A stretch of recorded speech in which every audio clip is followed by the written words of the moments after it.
Assalamualaikum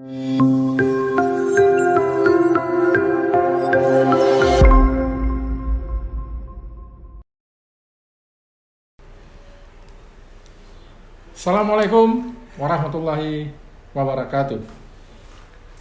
Saya Herman Fitra, Rektor Universitas Maluku Saleh di Aceh Utara, Loksmawe, dan Sigli, mengucapkan selamat atas dikeluarkannya izin operasional Universitas Muhammadiyah Mahakarya Aceh. Semoga Universitas Muhammadiyah Mahakarya Aceh ini dapat terus berkontribusi untuk kemajuan bangsa dan negara, khususnya dalam bidang pendidikan yang ada di Aceh. Sebagaimana kita ketahui, Universitas Muhammadiyah Mahakarya Aceh adalah penggabungan dari 3 akademi yang ada di Aceh.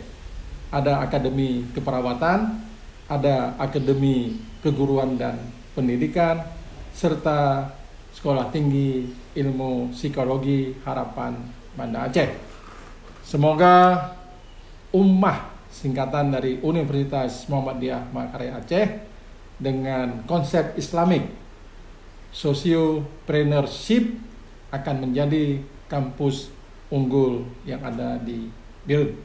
Selamat berkarya, selamat berinovasi, terus bersinergi dengan semua universitas yang ada di Aceh. Wallahul muwaffiq ila aqwamit thoriq. Wassalamualaikum warahmatullahi wabarakatuh.